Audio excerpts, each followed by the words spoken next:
Assalamualaikum warahmatullahi wabarakatuh. Perkenalkan nama saya Muhammad Hudan Firdaus dengan NRP 50012110053 akan mempresentasikan materi manajemen laboratorium. Berikut adalah materi yang akan dibahas. Yang pertama ada pengertian dasar laboratorium. Dalam bahasa Latin, tempat bekerja yang dikhususkan untuk keperluan ilmiah di mana di dalamnya dilakukan kegiatan penelitian dengan ditunjang oleh seperangkat alat-alat serta infrastruktur lab yang lengkap. Nah, berikut adalah fungsinya, yaitu untuk penelitian ilmiah, pengujian kualitas, pendidikan, diagnostik kesehatan, pengembangan produk, dan forensik.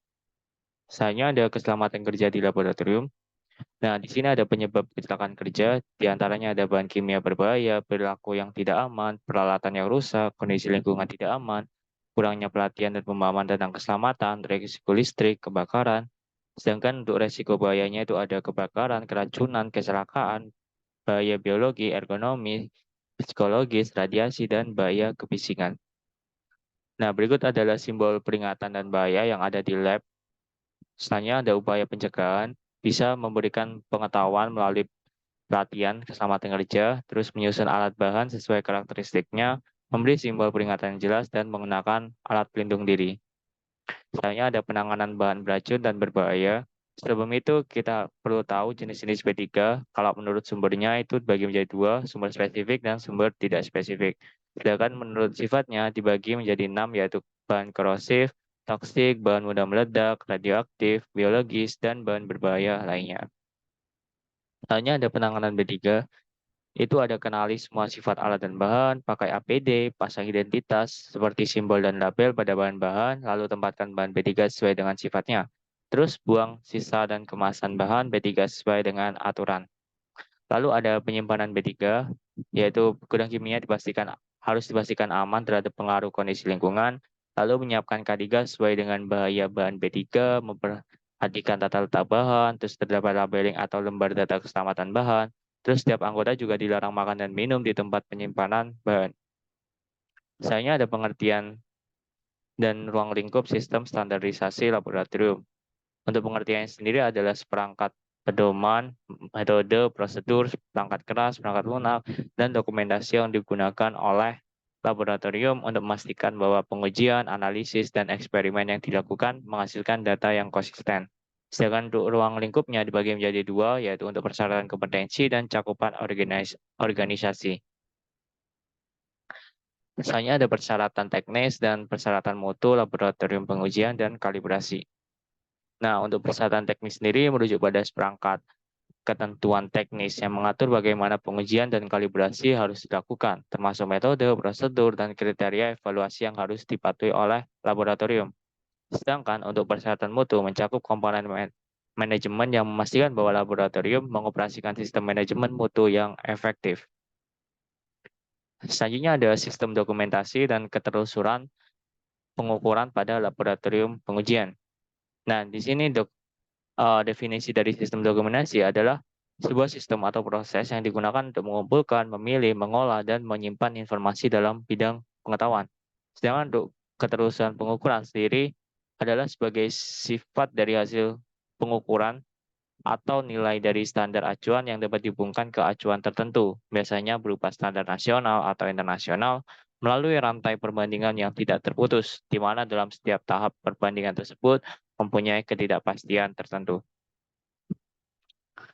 Nah, di sini jenis-jenis dokumentasinya ada 3, yaitu kegiatan, bentuk fisik, sifat. Berikut adalah contoh-contohnya. Lanjut. Nah, ini ada tahapan penyusunan dokumentasi, ada 6, yaitu identifikasi dokumen yang diperlukan, lalu penetapan format dokumen, penyusunan prosedur, review dan persetujuan, lalu ada implementasi dan pemantauan, lalu ada pelaporan dan tindak lanjut, dan ada pemeliharaan dan perbaikan. Saya ada unsur-unsur ketelusuran pengukuran, yaitu yang pertama ada reference to SE units, lalu ada measurement uncertainty, lalu ada unbroken chain of comparison, lalu ada documentation, competence, and recalibration. Selanjutnya ada ketidakpastian pengukuran. Nah, di sini hasil pengukuran yang terbaik adalah data dengan tingkat presisi dan akurasi yang tinggi. Sehingga untuk mengetahui baik atau tidaknya suatu data yang disajikan, maka diperlukan standar yang mengatur terkait konsep ketidakpastian pengukuran. Nah, cara menyajikan data tersebut bisa menggunakan ralat, di mana di sini ada X sama dengan X kecil plus minus delta X, di mana X yang kecil itu rata-ratanya, sedangkan delta X-nya itu seberapa penyimpangannya atau deviasinya. Nah, itu terbagi lagi berdasarkan pengukuran yang dilakukan. Misal pengukuran tunggal, maka delta X-nya itu skala terkecil bagi dua atau skala terkecil utama dibagi jumlah skala nonius yang digunakan. Nah, apabila pengukurannya itu berulang, misalnya ada dua data, maka menggunakan rumus berikut sebagai berikut.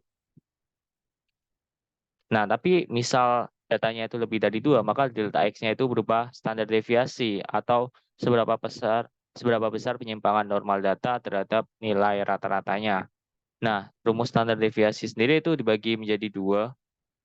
Nah, misal terdapat N populasi data, maka delta X-nya itu memakai rumus yang ini. Akan tapi, misal ada N sampel data yang diambil dari M banyak populasi, jadi misal ada populasi itu sebanyak M, tapi kita cuma ambil sampelnya sebesar N, maka delta X-nya itu memakai ini. Nah, ini ada ralat gayut dan tak gayut. Kalau ralat gayut itu merujuk pada variabel yang saling terikat, maka standar deviasinya menggunakan ini. Sedangkan untuk ralat tak gayut itu untuk variabel yang saling bebas, di mana nanti akan menggunakan standar deviasi sebagai berikut.